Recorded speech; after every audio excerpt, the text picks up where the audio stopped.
Hello, and welcome to the second video in our series regarding a helical pipe and plotting it in three-dimensional space, especially using the Frenet-Serret formula.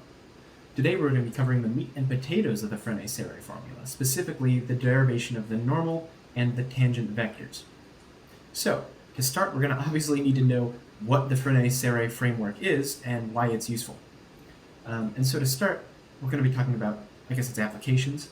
So that's pretty easy to point out. So if you're playing basketball and you want to say where the basketball is on the field at any time, it's pretty easy to use an X, Y, and Z coordinate axis. And to say it's, from the center of the court, it's 3.5 feet to the right, down, towards the basketball hoop on the right. It's upwards near the opposing team's crowd by 2.5 feet, and it's like 7 feet tall in the air, because everyone who plays in the NBA is super tall. So that works fine. However, if you were trying to describe, say, the location of the ball relative to Michael Jordan, who's one of the players on the team, then you'd have a bit of difficulty with that, because Michael Jordan would always be moving around on the court, as would the ball.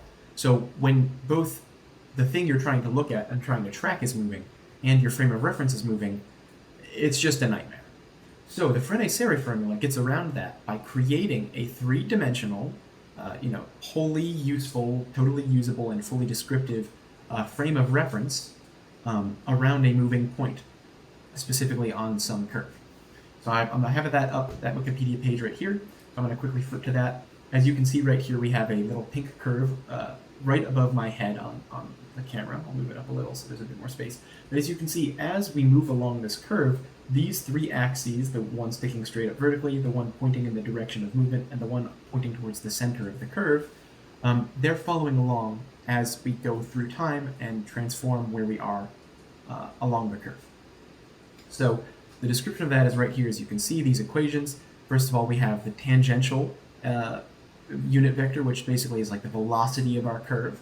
So it tells us where the curve is heading currently, and that's the one that's blue, I guess, in that little diagram. I'm a little colorblind, so it's a little hard for me to tell, but it does have little footnotes right there.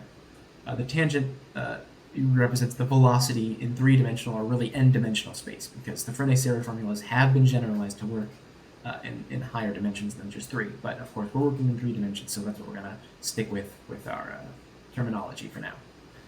Following that, we also have the normal unit vector, which points towards acceleration if I want to continue using that kind of position velocity graph.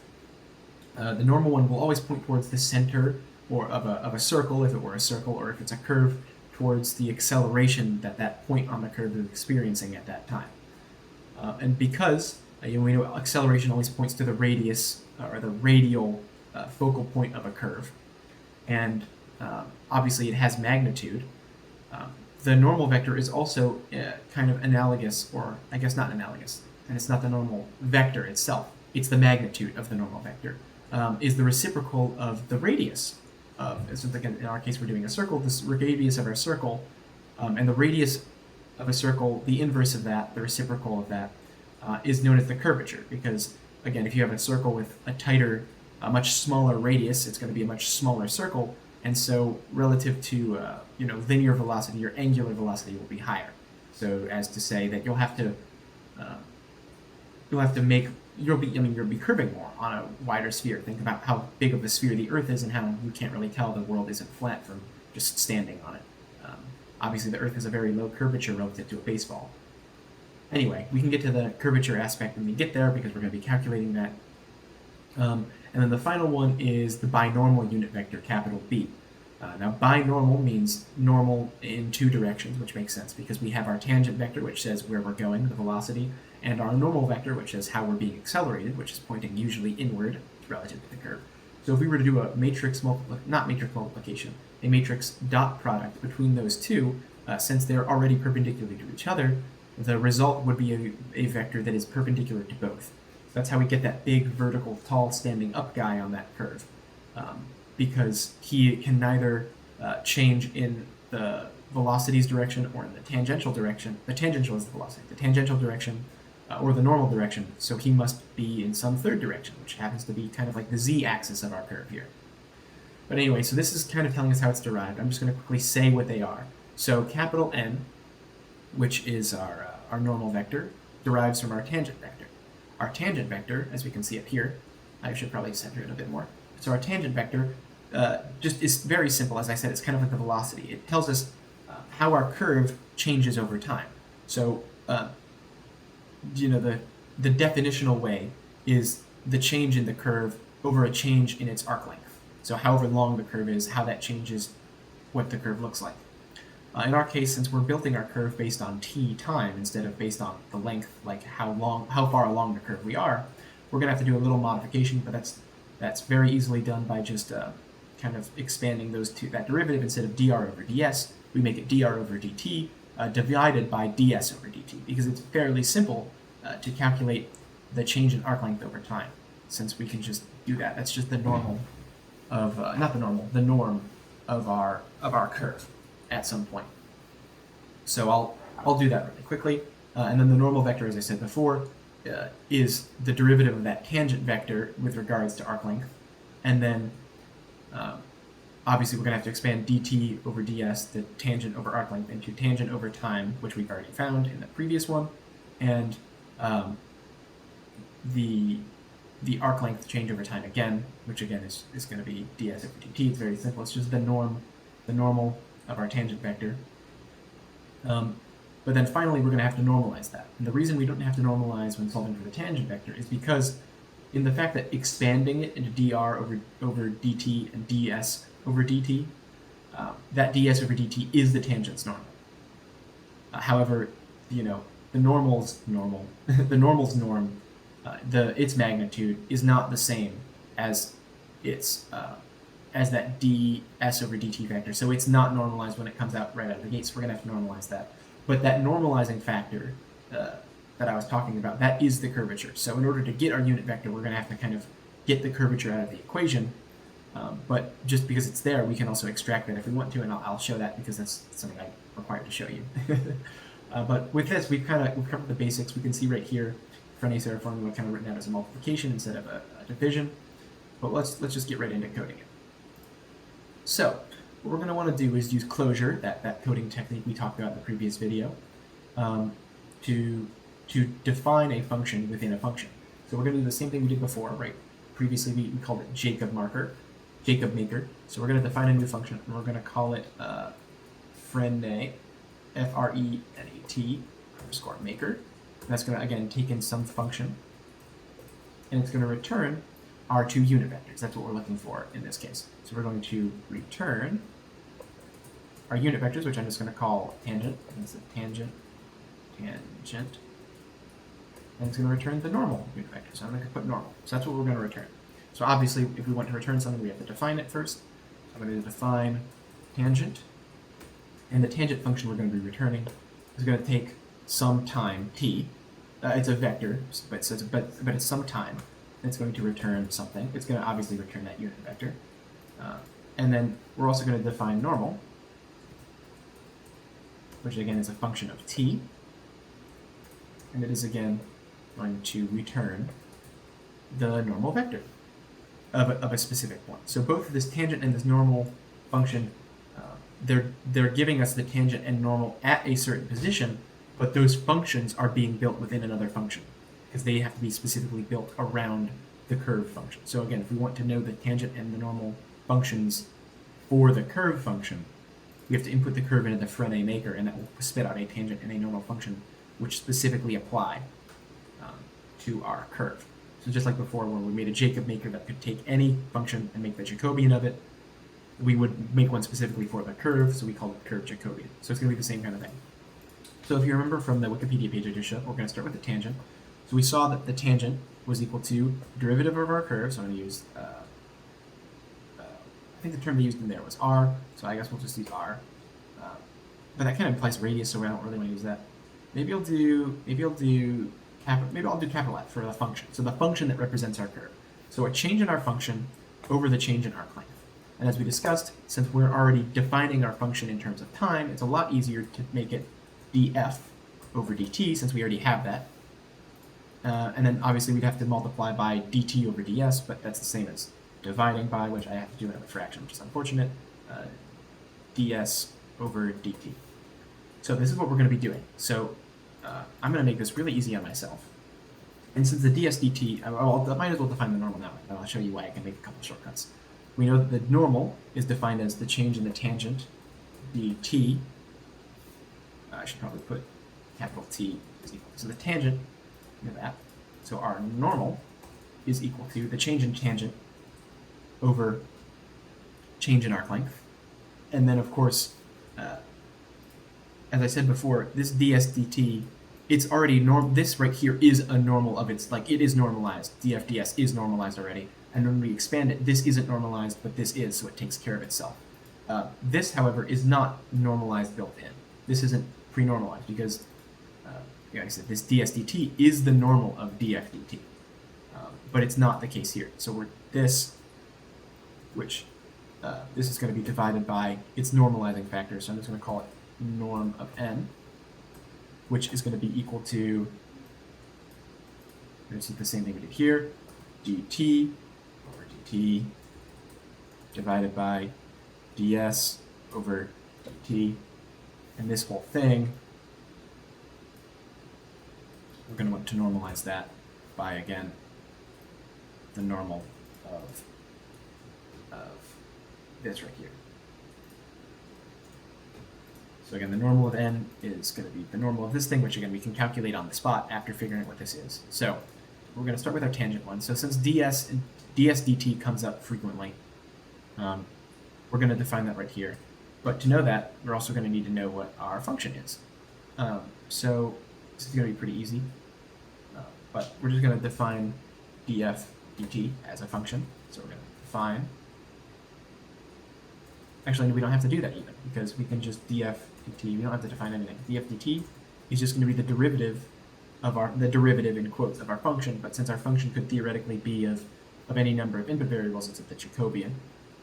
So we're just going to do jax dot Jacobian. I could spell Jacobian, right? Jacobian of our function. So now we've defined how our function changes over time. So we're going to return. And then, yeah, so we're going to just right here, df dt divided by ds dt. ds dt. There we go. So it doesn't really know what ds dt is, but that's also something we can figure out. Because, again, we're evaluating this at a specific point in time. So while the Jacobian of our function is just, this is some function, we need to know specifically at what time we're evaluating it. We need to know what time we're evaluating this. So our ds dt is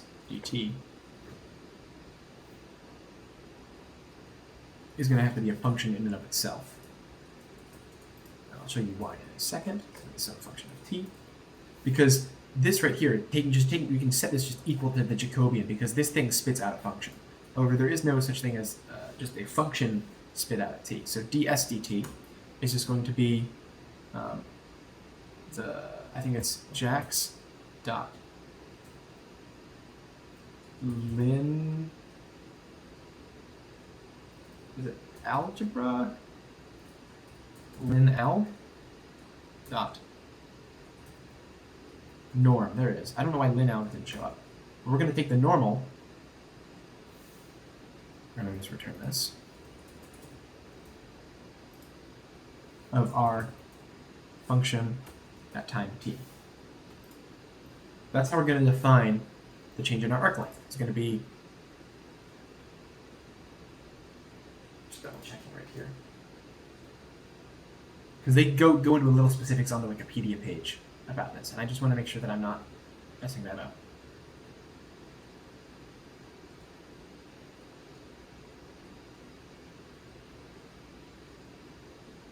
Oh, yep. It's not the function, it's df dt. And this is the reason you can see why it normalizes itself right here. To normalize something means to just figure out what its magnitude is. So we take the derivative of how the function's moving, its change over time.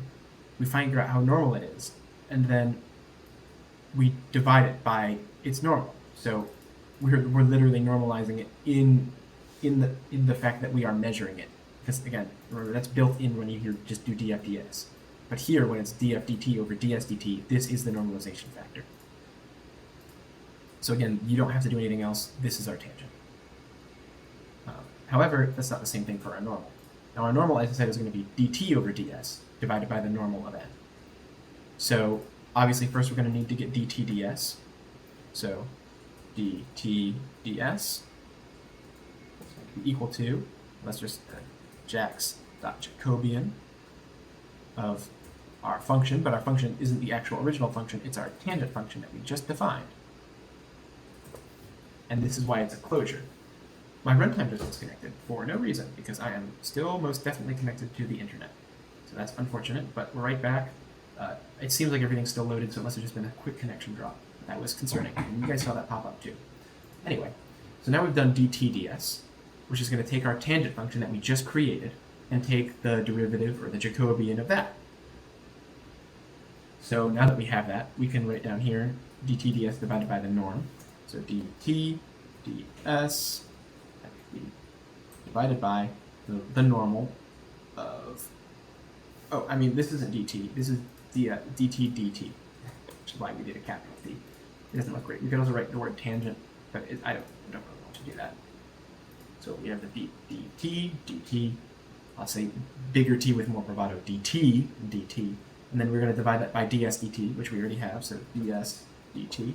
Again, both of those are at a specific point because this is the normal function, again, is returning the normal at a specific point. But however, we want to divide this whole thing by the normal, but I'm not going to do that right away, and I'll show you why in a second. So I'm just going to run this. This should be good. So this is to do the curvature thing. So I'm actually going to call this curvature because this is currently unnormalized, and I'm going to put that in this so I can see in all caps. Unnormalized. And if I return curvature instead of normal, run this, there you go.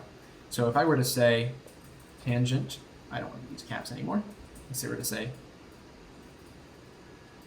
curve, tan, and curve, because it's the curvature of the function curve, is equal to, because we're going to unpack since again we're returning two functions, is equal to, I can just copy this, the Frenet maker of our curve function.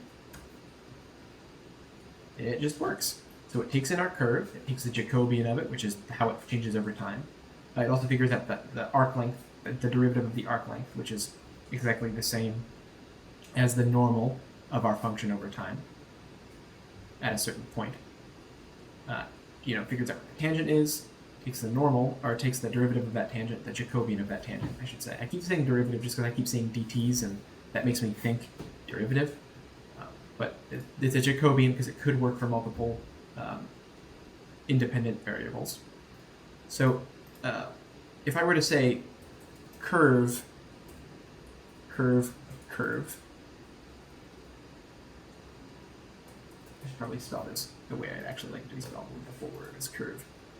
So a curve, I were to say at 0, but again, remember, this is taking a time that's plugging into this, which is plugging into Jacobian, which means it's going to have to be a NJNP array.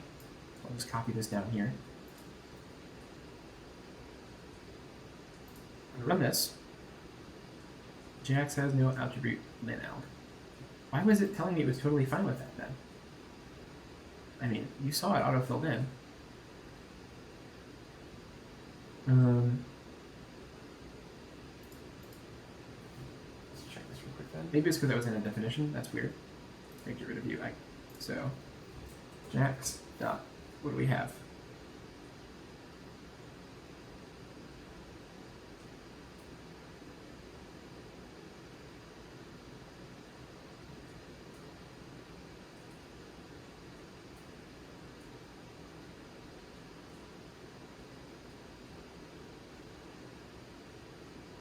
Maybe it's within numpy.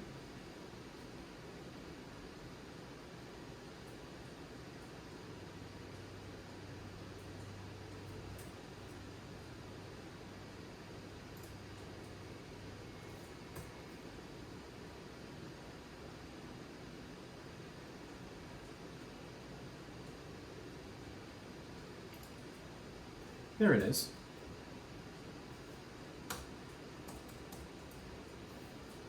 Okay, so this is working now. I don't know why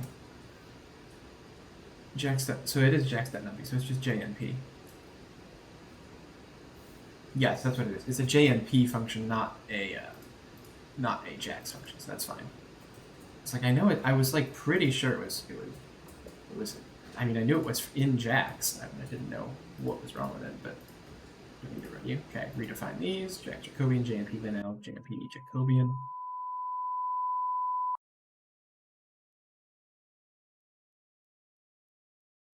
If you're watching this, that means my camera has crashed. And unfortunately, I've had to re-record something with my environmental camera plugged in now to a portable charger so that the battery does not die right at the tail end of our video anymore. So unfortunately, we learn our lesson once and we keep going. So as I was saying, just before I cut out and everything crashed with our environmental camera, right here, our curvature is returning an unnormalized curvature vector.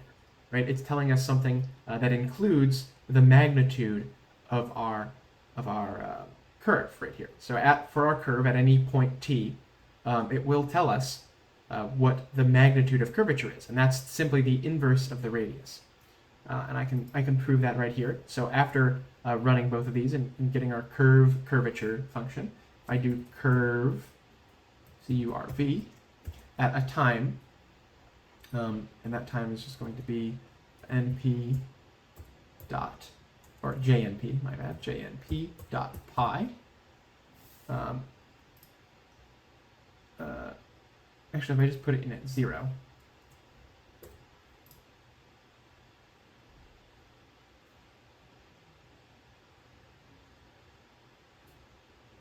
it's because it's not returning. So we should probably tell it to return k. Return k. There we go. Redefine this. There we go. So at time 0, our curvature obviously is going to be 3, and our y and our z curvature are going to be 0. So what exactly does that mean? Well, if we divide that by, or 1 divided by that curvature, we're going to get the radius right there, approximately -3. Now the negative is because at time 0, which we have our graph right up here, at time 0, we're in the positive side of x right here, x0, 3, 0, 0, which means to go back to the center of our circle, right, the radius from that to the center would be in the negative direction. It'd be decreasing from 3 to 0, which is why our radius is giving us a negative number. So that's just by proving that the Frenet-Serret framework does actually directly connect to the radius of our function. So again, if our curve function were to have, instead of a constant 3 right here, were to vary over time, I probably should make these dots, just to be sure. It shouldn't make a difference, but just in case. But anyway, if instead of 3, which is the radius of our curve at all times, as you can see here, if that were to vary over time, our curvature would vary as well. But again, this is just kind of a little side quest, just a side note we were asked to touch on. And the curvature function itself isn't what we're interested in, especially because our radius is constant, and so our curvature will be constant as well. So what exactly do we do here? Well, instead of, I can just get rid of that.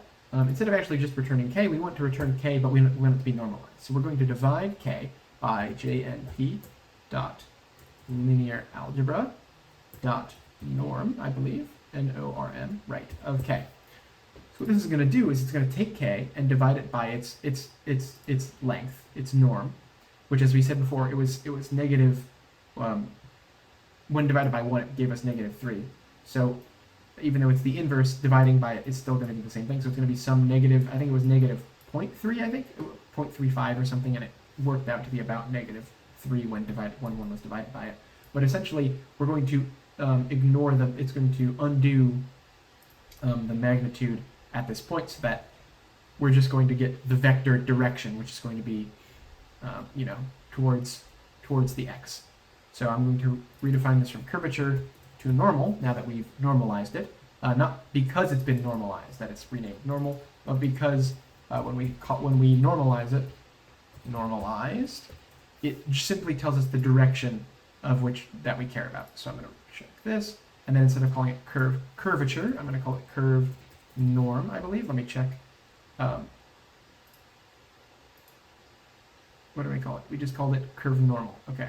Yeah, as you can see, I took all of our previous work, and I cataloged it because, again, I didn't realize that it had crashed until after I had recorded my third video with it turned on.